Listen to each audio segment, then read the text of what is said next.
Assalamualaikum warahmatullahi wabarakatuh. Selamat siang pemirsa TVRI Jambi dimanapun Anda berada. Tentunya senang sekali saya Jeffrey dapat menyapa Anda semua dalam program acara Hidup Sehat. Apa kabar pemirsa? Mudah-mudahan seperti program kita Hidup Sehat, seluruh pemirsanya juga sehat-sehat semuanya ya. Jadi kita jumpa di akhir pada bulan suci Ramadan ini ya. Kita nggak kerasa udah di akhir-akhir ini. Tapi tentunya kalau ngomongin masalah penyakit, ini nggak ada habisnya nih. Banyak banget penyakit-penyakit yang terus bermunculan, terkadang mereda, nantinya siklusnya naik lagi. Nah, ini yang lagi sedikit menjadi agak bakal trending nih nanti. Kenapa? Karena kita tahu bahwasanya di Provinsi Jambi ini baru saja ada beberapa daerah di Provinsi Jambi yang terdampak dari luapan Sungai Batanghari ya. Sungai Batanghari pasti tahu dong pemirsa ya, salah satu ikonik yang ada di Provinsi Jambi dan yang terpanjang se-Sumatera ya. Jadi dalam 1 jam ke depan pemirsa kita akan membahas tentang gejala dan penanganan demam berdarah ya pada anak, DBD. Ya pasti udah pada kenal semua dong dengan DBD, demam berdarah ya. Nah, pada anak tentunya kalau udah pada anak ada dokter spesialis anak yang bakal menemani kita ya. Di siang hari ini ada Dokter Desi Primayani, spesialis anak. Selamat siang dokter. Selamat siang. Apa kabar? Puji Tuhan kita. Sehat ya dokter ya. Terima kasih sudah hadir ke TVRI Jambi dokter untuk menyapa seluruh pemirsa. Nah kita sama Dokter Desi nih pemirsa ya dalam 1 jam ke depan. Jadi buat pemirsa yang mau bergabung berinteraktif langsung sama Dokter Desi, spesialis anak ya. Jadi langsung aja on call kita di sini. Di line telepon seperti biasa pemirsa 0741666385. Bentar lagi bakal muncul tuh di layar kaca Anda. Jadi langsung aja telepon ya. Kalau ada keluhan-keluhan bagi anaknya ataupun keponakannya ataupun kerabat ataupun tetangga bisa dokter ya? Bisa. Bisa, pokoknya bisa aja langsung. Nah, sama Dokter Desi. Seperti yang saya sampaikan tadi dokter nih, Provinsi Jambi ada beberapa daerah, baik itu di Kabupaten Sorolangun, dari ujung sana dokter, Sorolangun, ya ada dari Merangin, Kota Jambi ada beberapa, Muaro Jambi, ada beberapa daerah yang lumayan dalam terendam dari banjir. Nah, mungkin ini bisa menjadi salah satu pemicu nih yang kalau di belakang tadi kita sempat ngobrol-ngobrol, ya pasti banyak genangan nih ya. Nah, ini kan familiar banget nih pemirsa di rumah dokter ya, tentang genangan yang dapat memicu demam berdarah. Tapi mungkin bisa diingatkan dulu nih dokter buat pemirsa di rumah, sebenarnya demam berdarah ini seperti apa sih dokter gitu. Oke, jadi memang ini adalah suatu kewaspadaan yang wajib kita mulai ya dari saat ini. Karena memang dulu waktu zaman saya 20 tahun yang lalu atau 10 tahun yang lalu, kita masih mengenal musim demam berdarah itu di musim-musim tertentu saja. Tapi dengan seiring waktu ya kita mengenal adanya global warming dan kita seringkali tidak bisa memprediksi sampai kapan musim hujan berlangsung atau bahkan sudah masuk musim panas musim hujan lagi ya. Yang memang harus kita cermati adalah bila ada daerah yang punya kecenderungan untuk mengalami banjir atau tergenang, daerah itu ada juga kemungkinan ada nyamuk yang bisa bersarang di situ. Nah, nyamuk ini ada banyak. Salah satu yang paling kita waspadai adalah nyamuk demam berdarah itu sendiri. Dan kita harus sigap untuk mencermati ini. Mulailah kita mulai bergerak ya, mengubur, menguras, menutup, menimbun semua yang memungkinkan terjadi genangan atau air bersih yang tergenang lebih dari 5 hari jangan dibiarkan ya. Seperti air tempat makan hewan ya, atau mungkin air dalam bak mandi yang kita tinggalkan agak lama, hati-hati karena bisa saja nyamuk atau jentik nyamuk yang ada di situ adalah bakal nyamuk yang bisa menyebarkan demam berdarah. Meskipun tidak semua nyamuk ya, hanya nyamuk Aedes aegypti. Nyamuk Aedes aegypti. Nah itu jelas jenisnya ya dokter ya. Iya, cuman kan kita nggak selalu bisa pakai mikroskop ngeliatin ini nyamuk apa yang gigit ya gitu kan. Nah, apalagi kalau banyak sudahlah kita pokoknya jangan sampai kena gigitan nyamuk, kita cegah dari awal. Jangan sampai ada nyamuk atau jentik nyamuk. Iya, nah itu pemirsa ya.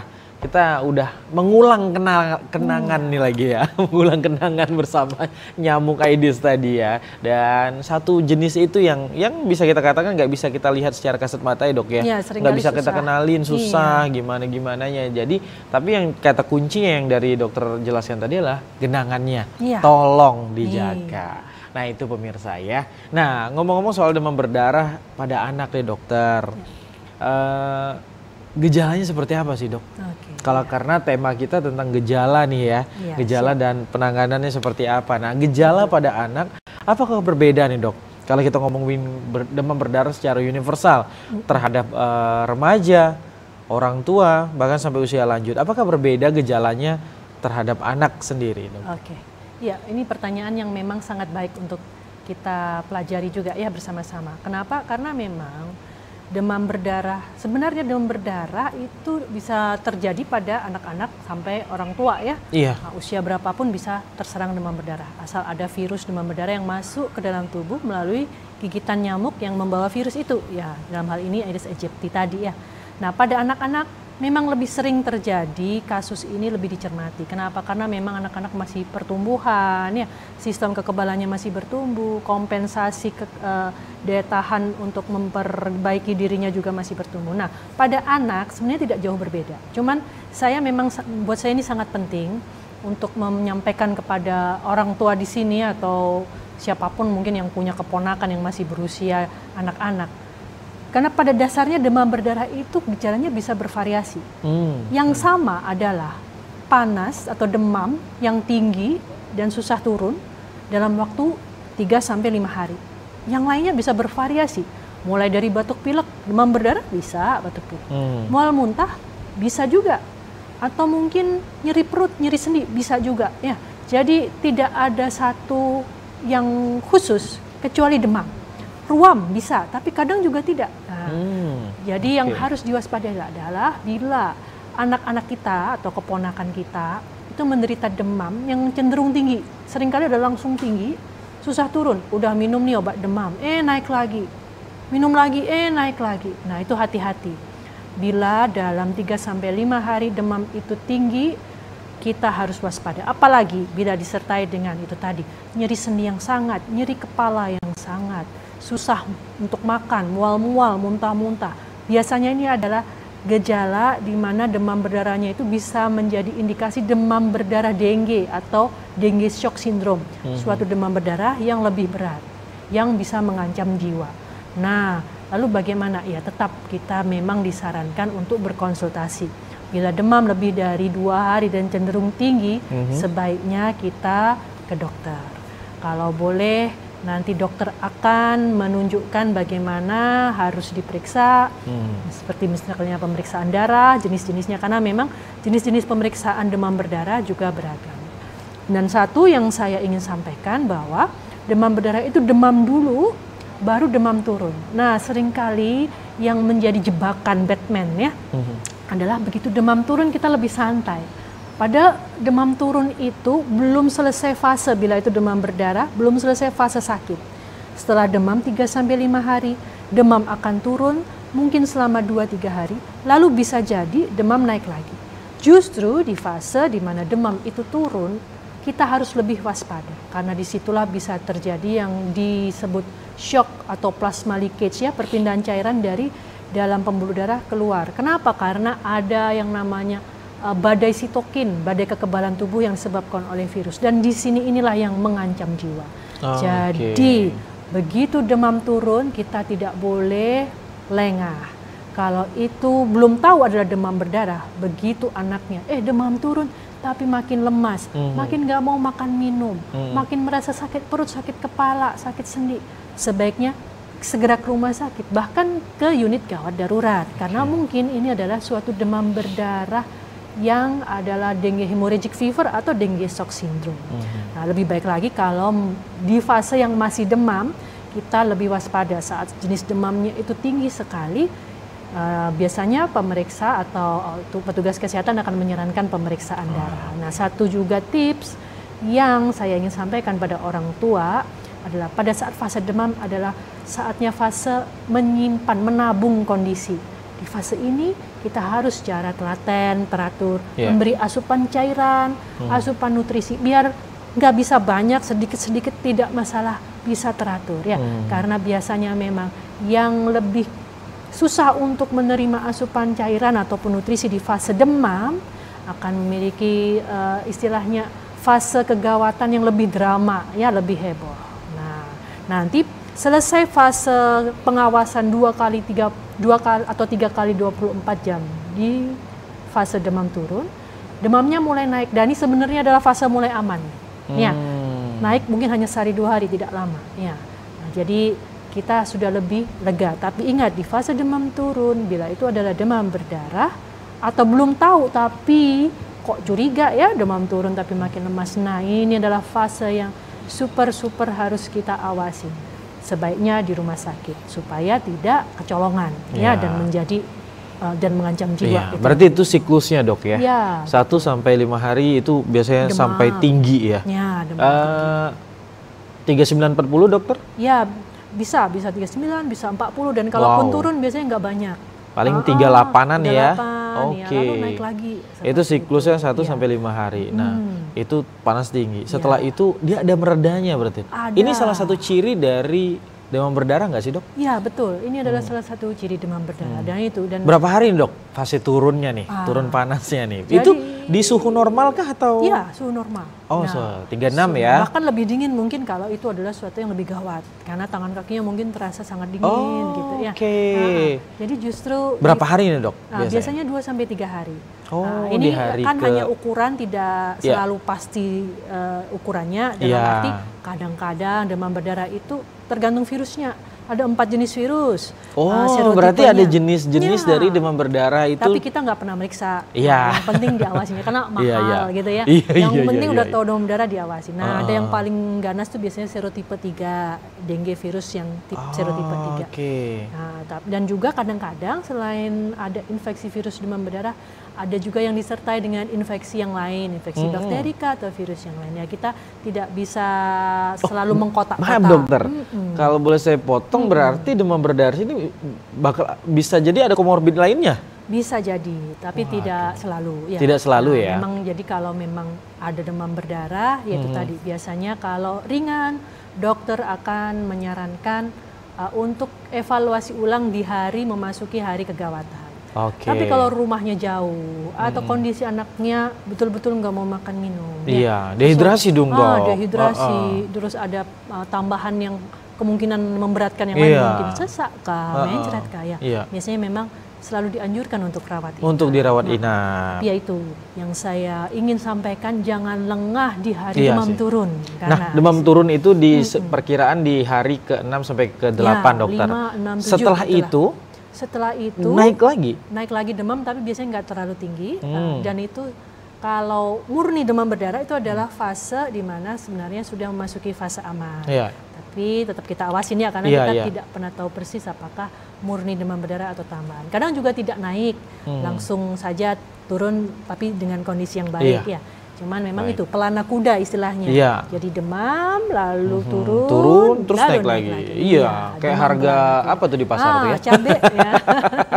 Baik, kita break dulu dokter ya. Nanti kita akan lanjutkan kembali. Pemirsa tetap bersama TVRI Jambi di program Hidup Sehat bersama Dokter Desi mengenai demam berdarah pada anak. Nanti kita akan lanjutkan kembali setelah pesan-pesan berikut ini.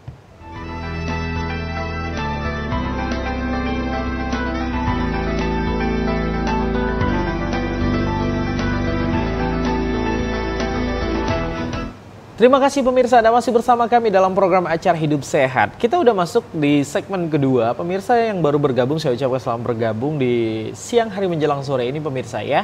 Di siang hari menjelang sore ini kita ngebahas tentang gejala dan penanganan demam berdarah pada anak.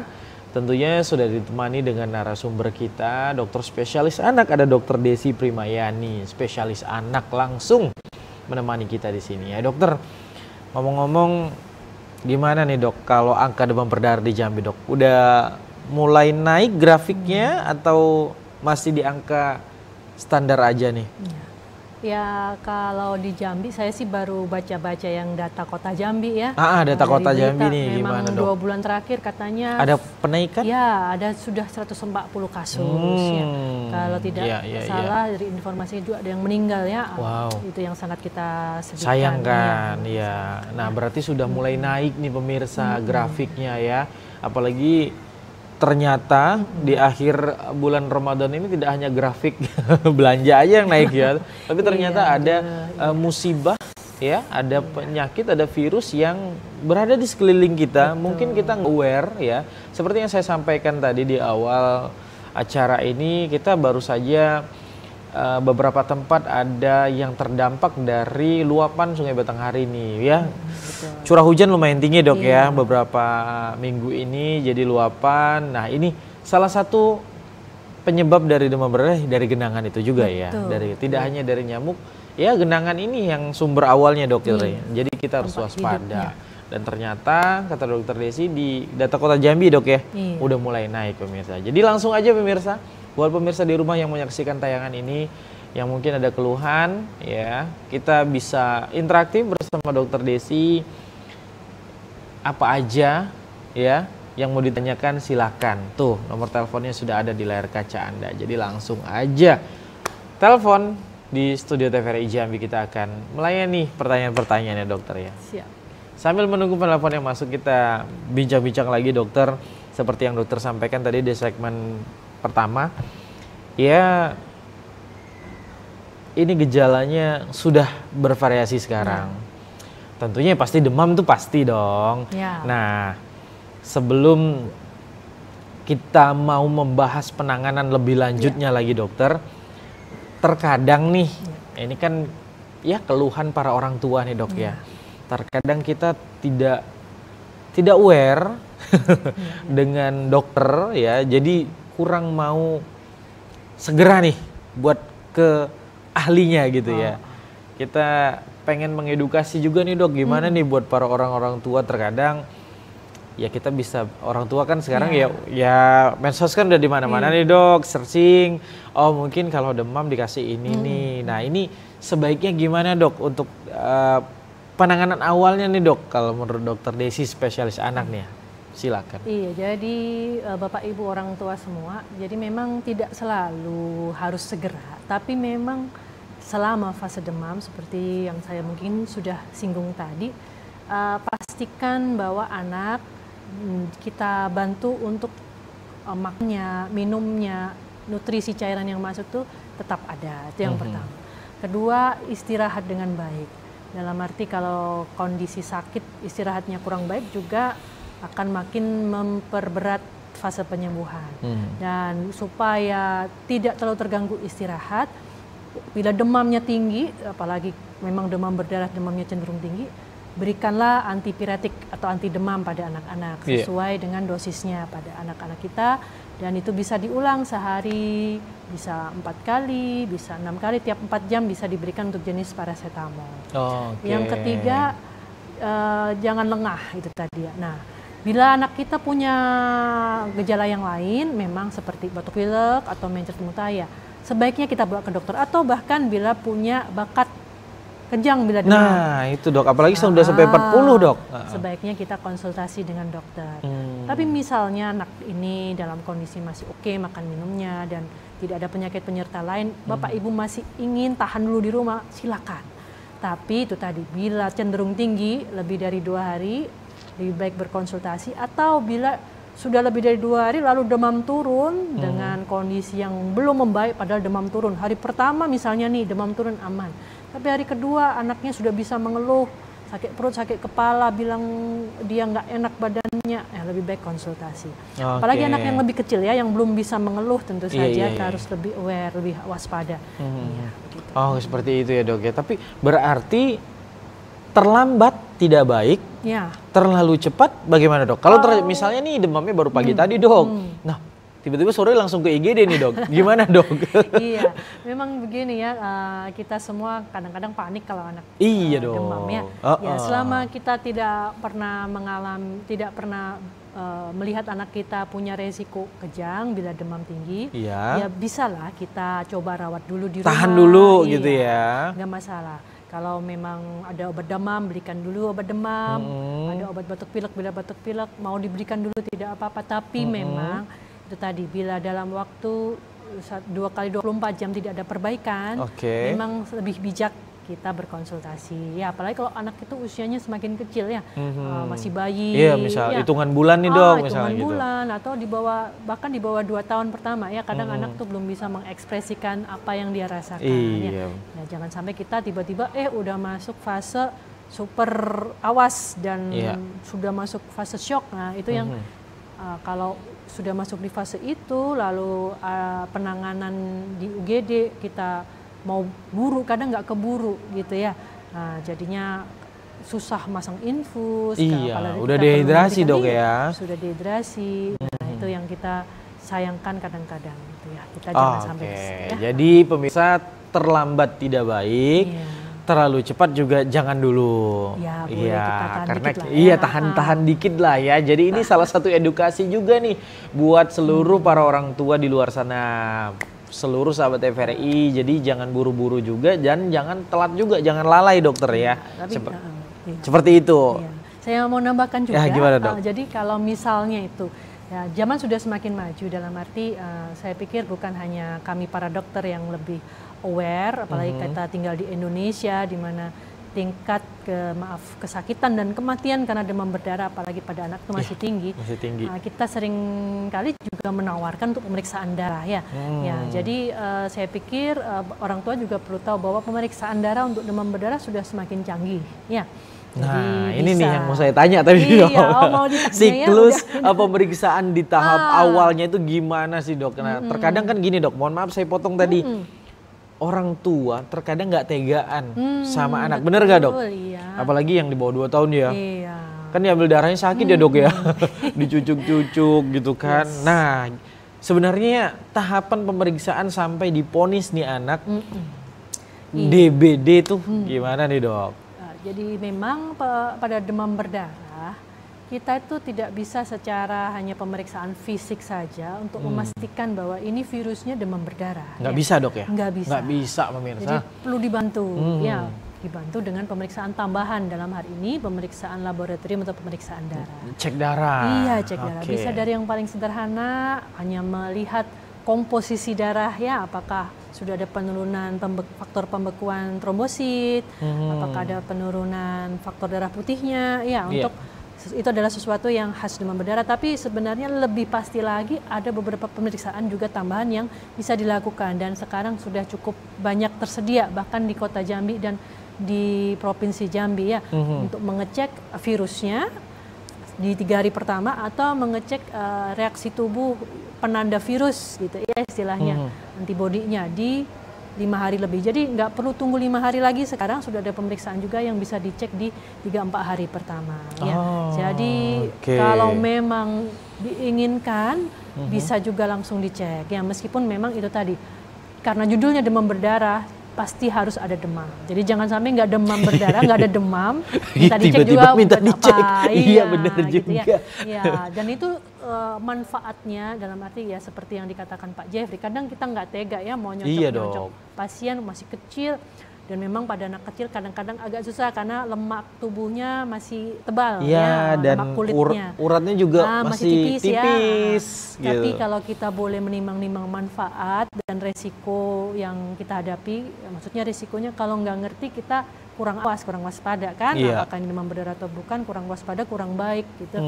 Nah, manfaatnya lebih banyak gitu ya. Jadi ya kita tegain dulu lah ya. Toh ini untuk kepentingan yang besar ya, untuk berarti tahapan pengecekan tambahan itu dengan cek darah ya dokter ya. Iya, betul. Dan itu wajib dilakukan. Kalau memang dicurigai, apalagi dengan jenis demam yang makin tinggi, lebih baik lah. Lebih baik, sangat baiknya. Apalagi kalau kita sekitar kita udah kita tahu bahwa sudah ada kasus-kasus yang terjadi, ya jadi lebih baik ya kita cek aja supaya lebih kita terjamin lah ya, Iya. mengikuti perjalanan penyakitnya, kita juga lebih pede gitu. Ya, ini Jadi kemana arahnya. jangan sering-sering komplain juga ya ketika udah datang ke rumah sakit, ini anak saya diapain. Jadi melalui tayangan ini kita lebih aware lagi ya. Ini langsung dokter spesialis anak yang menjelaskan. Jadi orang tua ya medis, baik dokter spesialis, dokter umum sampai perawat dan yang lainnya juga pasti akan memberikan yang terbaik juga dokter ya. Nah itu salah satu pengecekan tambahan, cek darah untuk memastikan ya dokter ya. Betul. Nah setelah itu dok, kalau kita ngomongin penanggulangannya nih ya. Tadi kan udah dijelaskan dokter, siklus dari penyakit demam berdarah ini dari hari pertama sampai kelima itu pasti tinggi banget ya pada anak. Nah tentunya nih dokter, yang ngomongin anak tuh pasti deh rewelnya, nggak mau makannya, minumnya yang berakibatkan dehidrasi dan disaranin buat rawat. Nah tapi ada nggak sih dok pasti nemuin nih di lapangan ya orang tua yang kekeh nih nggak mau dirawat, maunya berobat jalan aja. Nah boleh nggak nih dok ceritain nih buat ke pemirsa juga nih penanggulangannya nih gimana dok? Tidak hanya mungkin pas rawat inap ya, kalau rawat inap kan tentunya dimonitor nih sama dokter Desi selaku spesialis anak, dimonitor nih. Nah gimana nih kalau udah pulang nih gitu, dan biasanya berapa hari ini sih dirawat inapnya dok? Silakan. Oke, jadi memang kalau sudah diketahui itu demam berdarah, memang kami sebagai dokter karena belum tentu kita bisa memastikan ini adalah jenis demam berdarah yang klasik, yang undifferentiated fever, yang demamnya gitu-gitu aja. Memang ada demam berdarah yang nggak heboh ya. Memang sebagian besar nggak heboh. Tapi membunuh dok, gimana tapi tuh? belum tentu ke depannya kita selalu bisa memastikan apakah itu bisa berubah. Jadi memang demam berdarah itu begini, yang sama hanya demamnya aja, yang lain belum tentu. Belum tentu sama dok ya? Ya di perjalanannya bisa aja dia nggak ada gejala yang aneh-aneh, bisa hanya lemas. Ya bukan hanya, ya lemas nggak enak, lemas, rewel, sakit badan, tapi ini tanpa kondisi yang mengancam jiwa seperti tanpa syok dan tanpa perdarahan, tanpa gangguan fungsi liver atau otak atau ginjal, itu ada ya. Dan memang sebagian besar itu seperti itu, tapi tidak ada yang bisa menjamin dalam perjalanannya itu akan begitu. Jadi itulah kenapa penting kita untuk awasin secara langsung di rumah sakit, apalagi bila memang semuanya mendukung ya, sudah trombosit atau darah bekunya itu mengalami penurunan, leukositnya mengalami penurunan, ya sudah sebaiknya setelah kita tahu itu kemungkinan demam berdarah, apalagi sudah positif penanda virus atau penanda antibodi demam berdarahnya, kita awasin. Kadang-kadang ada juga orang tua pasien yang merasa di rumah sakit tidur-tidur aja, cuma diinfus ya, cuma diinfus dok. Tapi memang itu, jadi poin demam berdarah itu sebenarnya obatnya nggak ada, obat virus antivirus nggak ada. Antibodinya nggak ada dok? Karena virusnya nanti hilang-hilang sendiri. Cuman ada fase horornya itu tadi. Fase kritisnya itu tadi ya. Fase kritisnya itu tadi yang tidak bisa kita jamin akan dialami atau tidak pada anak tersebut. Memang ada beberapa faktor resiko yang memungkinkan anak mengalami demam berdarah yang lebih heboh ya, yang lebih severe. Contohnya kegemukan. Ya, jadi yang punya putra-putri agak kegemukan, mulai kita menjaga pola makan, melatih latihan fisik, ya jangan Kenapa diet. nih dok? Kalau bayi-bayi yang gemoy deh gitu atau ya gemuk berisi itu gimana dok? Kalau gemoy lebih masih susah dalam batas wajar biasanya nggak terlalu, tapi kalau memang agak lebih bahkan kegemukan, memang pada ilmu kedokteran sudah banyak diketahui, bahkan juga dulu zaman corona ya, memang pada orang yang lebih kegemukan itu respon inflamasinya itu lebih berbeda, ya lebih heboh. Jadi kadang-kadang sakit kita itu bukan disebabkan oleh si biang keroknya, bukan kumannya, bukan virus bakterinya, tapi respon tubuh kita yang menanggapi si kuman tadi, sehingga menyebabkan beberapa kondisi kegagalan di sistem peredaran darah, sistem sirkulasi ya, sistem pernapasan, sistem ginjal, begitu. Jadi pada orang gemuk itu responnya lebih itu tadi heboh, sehingga lebih heboh. Iya, efeknya jadinya lebih parah sakitnya. Dan memang kalau kondisinya seperti katanya tadi dehidrasi atau pada demam berdarah istilahnya hemokonsentrasi ya, pengentalan darah karena cairan dalam pembuluh darah itu mengalami kebocoran plasma masuk ke ekstravaskular, luar pembuluh darah. Meskipun nanti balik lagi, ya itu kan butuh untuk diinfus, ya untuk dipasang cairan intravena. Iya, penambah cairan. Mencari pembuluh darah pada orang gemuk atau anak yang gemuk itu memang susah, ya karena memang gitu, Dok, tertutup oleh lemak. Kalau orang tua gimana, Dok? Kalau Pak Jeffrey masih langsing lah. Iya, iya masih langsing lah. Iya. Nah itu juga pada anak-anak seperti pada itu. anak gitu juga. Nah jadi itu tadi, meskipun kesannya kembali lagi sepertinya hanya diberi cairan saja, tapi sebenarnya disitulah peran kami, ya, karena untuk mengawasi anak apakah ini sudah masuk fase kebocoran plasma, ya, dari pembuluh darah keluar itu butuh pengalaman medis dan keahlian medis. Oh, nggak sembarangan, Dok, ya. Apalagi untuk anak-anak. Jadi padahal dia biasa jadi perawat orang dewasa pun belum tentu peka terhadap kondisi anak karena memang anak itu khas, ya. Jadi akan diawasin per 2-3 jam atau bahkan kalau dia masuk dalam dengue shock syndrome per jam kalau di ICU, ya. Ya. Nah itu pengawasan inilah yang harus dengan cermat. Kenapa? Karena memberikan terapi pada demam berdarah itu umumnya terapi cairan dan itu harus pas. Tidak boleh lebih. Kalau lebih banjir istilahnya, ya, banjir jadi paru-parunya juga keisi cairan. Terus rongga perut juga terisi cairan dan dia makin sesak, itu makin parah. Nah, bukannya memperbaiki, tapi juga tidak boleh terlalu sedikit. Kenapa? Karena terlalu sedikit tidak akan menolong jantung ini bekerja dengan baik sehingga menimbulkan shock yang memperparah kondisi sakit. Jadi memang harus pas dan itulah kenapa disarankan dirawat di rumah sakit. Dokter Desi lagi menepis hoax di kalangan netizen, ya. Jadi nggak ada ceritanya dirawat demam berdarah cuma tidur-tiduran doang. Itu semuanya termonitor oleh medis, ya, dokter, saya ya. bahkan nggak tahu ada hoaxnya itu. Nggak banyak, Dok. Nggak sampai ke dokter, cerita-ceritanya mah gosipnya nggak sampai ke dokter. Itu di kalangan netizen aja di luar sana. Kita break dulu, dokter, nanti kita lanjutkan kembali. Pemirsa jangan kemana-mana, kami akan kembali setelah pesan-pesan berikut ini.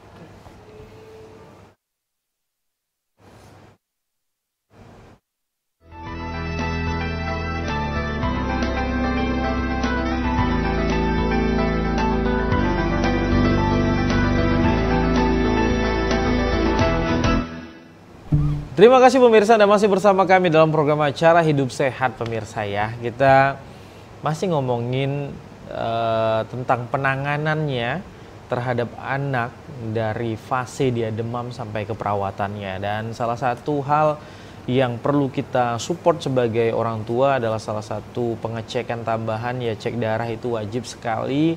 Dan baru saja tadi, ya, sebelum iklan, Dokter Desi spesialis anak ini ngejelasin, ya, Dok, ya, bahwasanya kalau memang di luaran sana ada yang mengatakan bahwasanya ya anak saya cuma demam berdarah, demam berdarah, tapi di rumah sakit cuma ditanganin, cuma diinfus aja, Dok, sehingganya kenyang makan infus aja. Nggak bener, ya? Nggak bener, pemirsa, dan itu udah dijelasin sama Dokter Desi, ya. Jadi kalau kelebihan cairan itu tidak baik, ya, dokter, ya, kekurangan cairan juga tidak baik. Nah, jadi itu harus dipahamin deh pokoknya, pemirsa, ya. Jadi kami mengajak pemirsa di rumah yang mau bergabung bersama kami secara interaktif bisa langsung aja.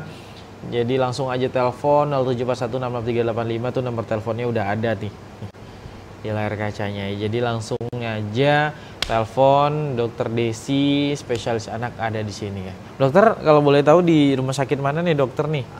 Untuk saat ini saya di Rumah Sakit Siloam. Masih di Siloam, ya, dokter, ya. Jadi langsung aja yang mau bertatap muka langsung bisa langsung ke Siloam, ya, Dok, ya.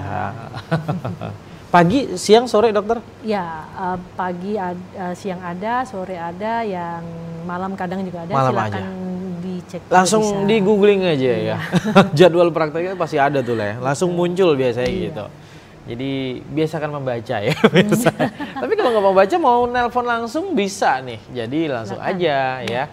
Ini jam-jam orang sedang ngantuk nih. Sedang mungkin agak-agak terganggu kefokusannya. Tapi demi kesehatan anak, ya, mungkin lebih aware lagi terhadap Ya terkadang kalau kata orang nih nggak kenal nggak sayang, nggak sayang nggak cinta. Nah kalau kita mau ngelawan, kalau kita mau perang kita harus kenal dulu nih siapa lawan kita kan gitu. Nah kalau kita mau ngobati suatu penyakit kita harus kenal juga pemirsa. Apa penyakit kita? Nah hari ini demam berdarah, kita bahas demam berdarah. Tadi udah dikenalin di segmen-segmen awal ya dokter ya. Nah ngomongin penanganannya lagi dokter. Tadi kan udah nih dirawat. Ada penanganan khusus lagi nggak sih dok setelah dirawat intensif? Benar, ya. Jadi gini, dengue itu sebenarnya bahasa, kalau nggak salah dari Afrika, bahasa Mesir mungkin ya, atau bahasa Afrika sana, artinya sakit tulang. Ya. Oh, berarti nyeri-nyeri? Iya. Kayak COVID dong dok? Betul, virus ini namanya sindrom virus, itu salah satu yang paling sering memang nyeri tulang. Iya, sendi-sendi pokoknya nyeri semuanya. Nyeri, nah sakit di dengue juga ada sakit nyeri tulang, dan ini pemulihannya agak lebih panjang. Ya, jadi begitu selesai 7 hari atau 8 hari kita melewati fase awal ini, akan ada fase pemulihan. Ya, pemulihannya bisa seminggu, 2 minggu tergantung masing-masing anak, masing-masing orang. Berarti tergantung daya tahan tubuh? Tapi itu lebih tenang dalam arti kita tetap bisa rawat di rumah, tapi kita pastikan tetap istirahat dulu supaya kekebalan tubuh kita memperbaiki dirinya sendiri. Ya. Nah, satu hal juga pastikan tetap ada asupan nutrisi yang cukup, cairan cukup. Nah, satu yang ingin saya sampaikan bahwa infeksi demam berdarah ini bukan kemarin digigit nyamuk. Misalnya, kemarin saya dari lokasi X gitu ya, di sana banjir, kayaknya digigit nyamuk deh dok. Besoknya anak saya nih demam ya. Kalaupun demam mungkin saja demam berdarah, tapi bukan dari yang kemarin. Karena virus itu masuk ke tubuh kisaran 4-7 hari, bahkan mungkin 2 minggu, baru menimbulkan gejala dan efek demam berdarah. Oh, baru ada reaksinya. Iya. Nah, disitulah mulai virusnya menimbulkan reaksi. Nah, jadi kita kalau memang di sekitar kita sudah mulai ada yang terserang demam berdarah, itu memang kalau sekarang saya kurang tahu, tapi memang seharusnya lingkungan itu waspada ya. Biasanya ketua RT atau kecamatan atau kelurahan diberi surat ya, dilakukan kerja bakti kah, fogging kah, untuk supaya nyamuknya bisa diberantas ya. Nah, satu juga tambahan informasi, syukurlah sekarang sudah ada imunisasi untuk demam berdarah. Meskipun memang pengadaannya secara mandiri, dalam arti berbayar ya. Oh, tidak tercover. Belum tercover. Ya kita doakan. Ini baru dok atau gimana? Iya baru. Dalam arti bukan baru ya. Sudah ada yang di sebelumnya sekitar dalam 5 tahun yang lalu atau 10 tahun yang lalu itu sudah ada. Tapi ini sudah bentuk yang lebih di-update ya, di-update sehingga bisa diberikan pada anak-anak usia 6 tahun. Memang tidak dari usia 0 tahun ya. Usia 6 tahun sampai tua bisa diberikan imunisasi ini. Harapannya memang ke depannya kita berdoa negara kita sanggup untuk membantu pemberiannya pada kita semua ya anak-anak. Seperti contoh sekarang ada beberapa imunisasi yang sudah pemerintah bantu untuk pemberiannya secara gratis ya. Dan itu sangat kita hargai. Dalam arti zaman saya kecil nggak ada tuh beberapa vaksin. Tapi dalam 5 tahun yang terakhir ini ada beberapa tambahan dan itu sangat membantu ya. Vaksin pneumonia sudah bisa diberikan secara gratis ya. Vaksin untuk mencegah diare berat pada anak sudah bisa diberikan gratis dan itu sedikit banyak pasti sangat membantu mengurangi kesakitan atau penyebab penyebab kematian daripada anak-anak. Efeknya sangat terasa dok ya di kalangan medis dalam ya. arti sangat terasa itu penekanan angkanya. Karena kita punya wilayah sangat banyak, ya terasa, tapi sangat terasanya itu juga tergantung kepatuhan pada dasarnya. Oh ya, balik lagi dong. Kalau patuh dengan angka cakupan imunisasi sudah bisa mencapai 90% dari populasi, oh pastinya mungkin akan sangat terasa. Ya sekarang belum ke sana, tapi ada penurunan ya. Ada penurunan. Ya, jadi harapannya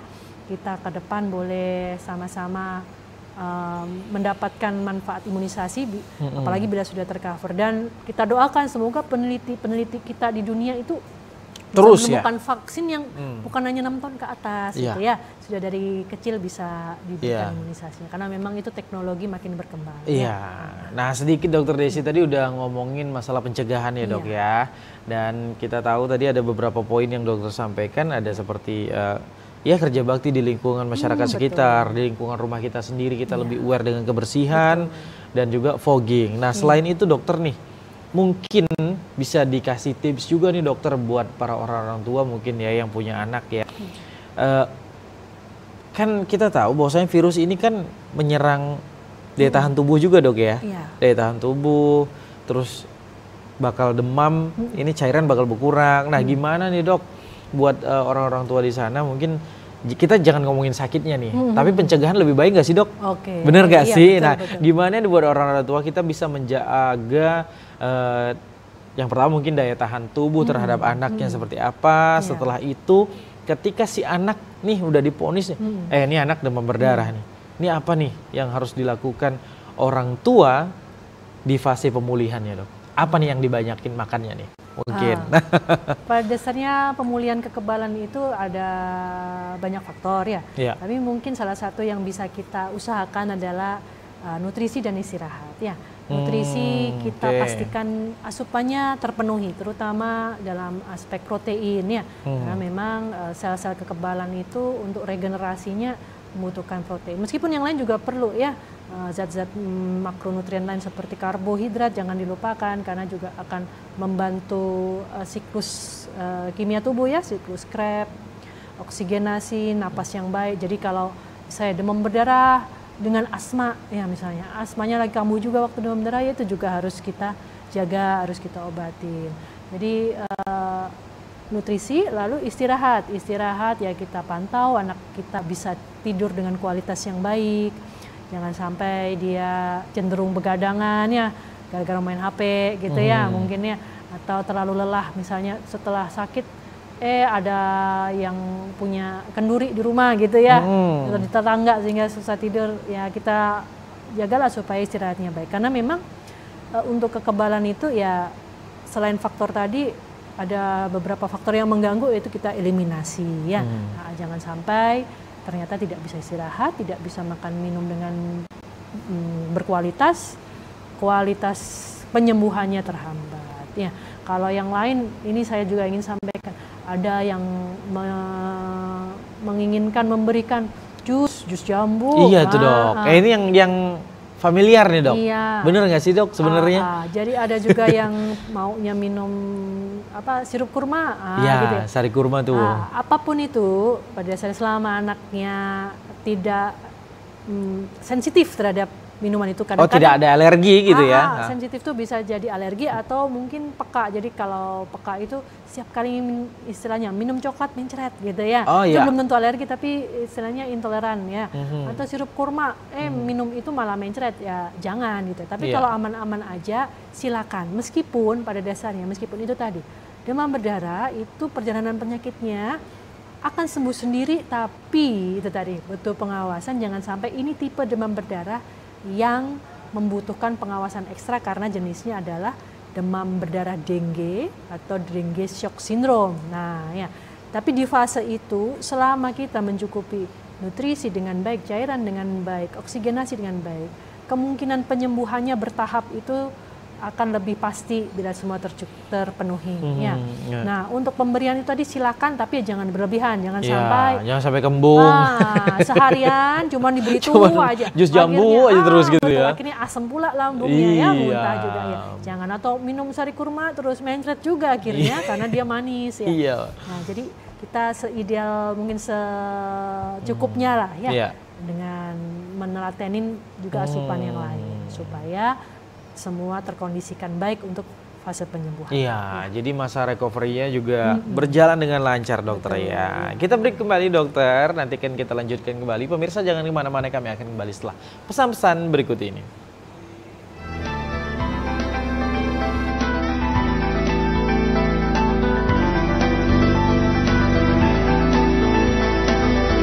Terima kasih pemirsa, Anda masih bersama kami dalam program acara Hidup Sehat. Pemirsa, kita udah banyak banget diedukasi bersama Dr. Desi, spesialis anak, tentang demam berdarah pada anak, baik itu gejalanya dan juga penanganannya.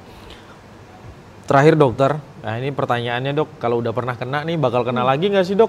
Iya. Sebagai mungkin ini closing statement juga, nggak kerasa udah 1 jam menemani kebersamaan pemirsa di rumah. Gimana tuh dok? Ya, jadi memang bisa aja sudah pernah kena demam berdarah, terus kena demam berdarah lagi. Ya, dengan tipe virus yang sama bisa, dengan tipe virus yang berbeda bisa. Jadi kalau misalnya, demamnya tinggi banget tapi udah pernah kok demam berdarah, nggak mungkin lah ini demam berdarah. Tunggu dulu ya, tetap kita harus mengawasan karena tetap bisa terserang lagi demam berdarah. Ya. Gitu, jadi tetap aware, tetap waspada. Betul. Dia bisa mengintai kita kemana aja dan di mana aja. Terima kasih Dokter Desi. Sama-sama. Atas ilmunya dan juga edukasinya. Terima kasih pemirsa atas kebersamaan kita pada siang hari ini. Akhirnya saya Jeffrey mewakili kru yang bertugas mengucapkan terima kasih dan undur diri. Wassalamualaikum warahmatullahi wabarakatuh. Sampai jumpa.